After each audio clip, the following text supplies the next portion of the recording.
Hi guys, it's Cindy with Pups and Crochet, and I am back to tell you about another movie. I am on my what am I on? Number 42. 42. I went back to old school. I went back to my 80s, and I watched my 315. If you have not ever heard of or seen 315, I highly recommend it. But it does have a few nakedness in it, so little parts. Just so you know. I won't tell you about those. But it's in the movie, and I kind of just like, wait for it to go away. Get back to the movie. Okay, anyway, so it's called 315. And it's Adam Baldwin. And I love Adam Baldwin. He's so sweet. And he's so cute. And he's adorable. And he started out when he did My Bodyguard. He was protecting this little kid. That was also in the show with Bill Murray, Meatballs. He was the little one that Bill Murray kept telling, you're a Webbit, one to the bushes, you can waste it. And he kept telling him that. So that's the kid, and he keeps getting picked on by Matt Dillon. If you don't know Matt Dillon, I'm sorry, because you totally missed the 80s. Matt Dillon was in pretty much everything. Outsiders. Oh my God, I can't even list all the movies he was in. But anyway. So, when this movie came out, Adam Baldwin was doing an interview, and he goes, I am not one of the Baldwin brothers. You know, Alec Baldwin and all them. He goes, my name is Adam Baldwin, but I am not related to them. And so he started out doing My Bodyguard. And then he went in and did 315. And he was also in the one with Patrick Swayze. And he played a real jerk in there. Let's see.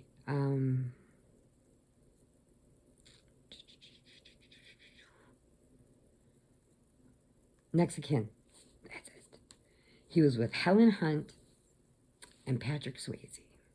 And he played the Italian underboss that he wanted to be, he wanted to move up in the ranks. And it also had one of Robert's favorite guys in there, but he killed him. But anyway, so this one is called 315. And I got this on VHS. And then all my VHS tapes, I had a machine that had a VHS and a DVD, so I recorded all my VHS into the DVDs, so I can have them all.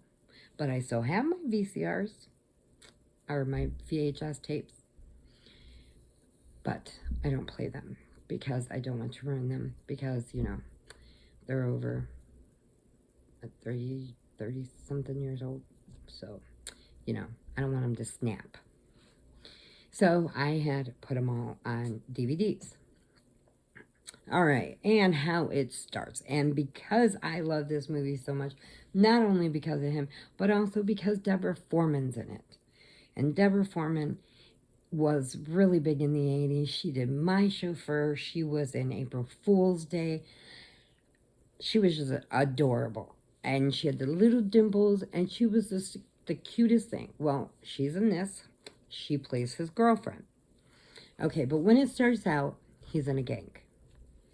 And he is the second in line. And it's like the leader is like this big. And he's, like this big. And so he follows what he says. Well, they go into their turf, and this other bunch of guys that were trying to be something that actually weren't. They were just Richie Prep jerky kids, and they were in their area, and they were messing with their girls, and so they went down there, And they started beating him up. And, well, the truck, they had a truck with a flatbed. All of them jumped in there and took off. Well, one kid's left. And the leader has him, and he's just pounding him, pounding him, pounding him. And Adam gets up and he jerks him away and says, "Stop now, he's had enough. He's had enough." Well, no, what did he do? The leader throws a knife and goes right through his chest and kills him. Well, that was it. He dropped his jacket. He said, "I'm done. I don't want to deal with you anymore. I'm finished." So he's out of the game. Well, now he's dating Deborah Foreman. It's a year later. He's dating Deborah Foreman. He's still in high school. And he has to see these guys in school. And then he's like, they're just jerks, all of them. They're all just jerks. They like to pick on people. They like to just mess with people. And then during passing period, once everybody gets into their classroom, they go along and they start putting drugs into the lockers of people that ordered them. And so Adam doesn't want anything to do with it. They keep trying to get him back, and he's like, "Leave me alone. I don't want to be in this with you anymore. I'm finished. I'm happy with my life." Well, the girl that he was with, she was a bimbo. She was kind of a bimbo. Let's just say it. She was a bimbo. Well, she keeps coming up to him and telling him, "I can still make you happy." And he goes, "Look, I'm happy with my girlfriend. Go back and have your life." Well, then the girl that's second under her is ticked off because she don't like him. She's supposed to be with the leader now, and she keeps seeing him trying to get back with Adam. And so she's like, "I'm going to fix her." Well, they're in the bathroom, her and the other girls, and she tied her hair into this ponytail, and on the end of it, she put these like little ball bearing things, and then she swung her head around like this, and that thing would hit you and like knock you backwards a little bit. And it was so cool. It was cool. So my square for this movie was right here. And then I did her ponytail, or her braid, not ponytail. And there's the little balls that were on there that were real heavy, and she swung around. So that was the cool part of the movie. I liked when she did that. So anyway, now they want to take out the girl because they know she's not just with the leader. She's doing this. So they keep going back and forth, back and forth, back and forth, back and forth. Well, the kid gets caught. They did a bust at school, and the kid gets caught because he's got a bag of drugs. White drugs. I won't say what they is, but use your imagination because I'm sure you would know. You could guess. Okay, so anyway, he runs into the locker room. Adam's just getting changed from his gym class. He's putting his clothes on. Well, he goes to throw the bag at him. "Help me. Take it. Throw after me." And he throws it back at him. He goes, "I don't want nothing to do with you." So they bust him. They bust the kid he's with. They put them in jail. Well, now they're really ticked off. Now they're going to get him. So he knows it. He tells her, what had happened. And Deborah Foreman's like, "Oh, I thought this was over with. Why is this happening?" And he's like, "Look, I'm not going to take the blame for it. I threw it back at him. I'm done with it." Right? So anyway, it goes on. And when the leader gets out of jail with his little sidekick who won't shut up, he just talks all the time.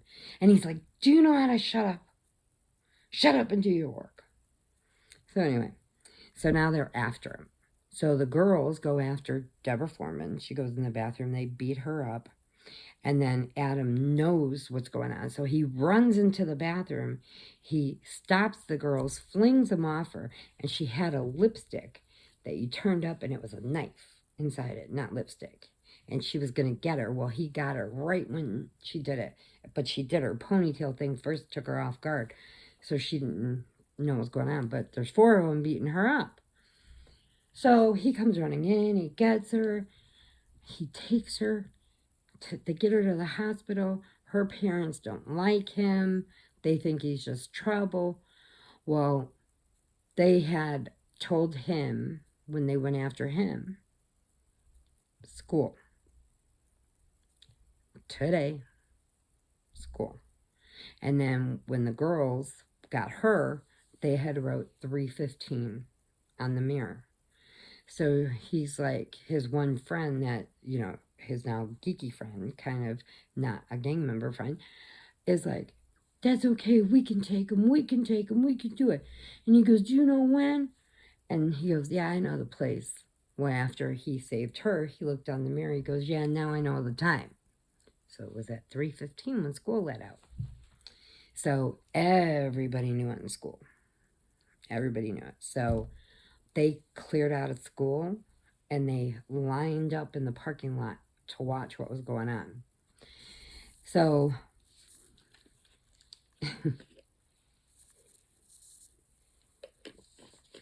the one teacher stays behind. He's going to help him because he knows that it's not his fault. And then the one little nerdy kid that he was always protecting, and, you know, he's like a science geek and he doesn't, you know, he's real skinny and stuff. He's the one that shows up. His best friend, when he called him to see if he was coming, his mom got on the phone and said, I'm sorry, but he's sick. He can't come to the phone. So you can talk a lot of game, but you can't do the game. So anyway, so he goes. The little geeky guy comes in afterwards and follows him. Then Deborah Foreman escapes the hospital, and she goes. And it's the whole school is watching it. And they had all different groups in the courtyard and stuff. They had all different groups. You had they were the Cobras. Then they had,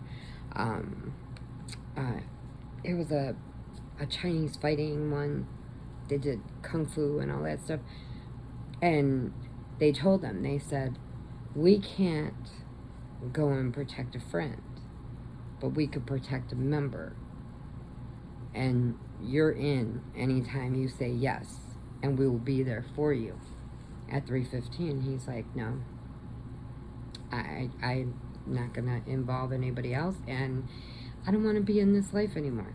I just want to finish school and go on with my life.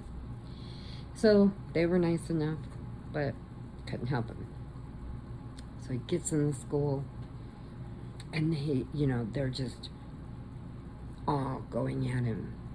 And they're in the shower, so they turn on all the showers so they can see if water, steps, see which one he was in. They're going through the school, they're going through here. Well, here comes the little geeky kid.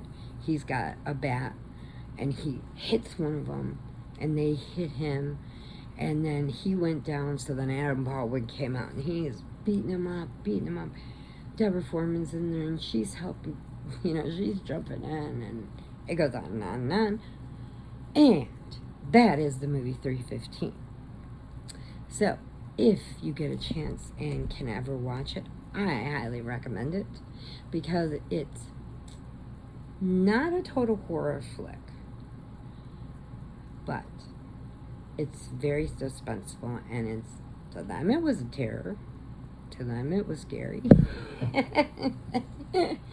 But anyway, it was a great movie. So if you get a chance to see it, if it ever pops up on something, watch it. I highly recommend it. It's very good. Okay, I am going to let you go because I've been talking for a long time. So, hugs and puppy kisses, purrs if you need them, and please remember, adopt, don't shop. There are just way too many babies out there that need a home. Yes. Okay, I will be back. I have one more to go that I want to show you for today, that I'm going to tape today. So I will be back. You probably won't see it till the next day, but I'll be back. Okay, bye guys.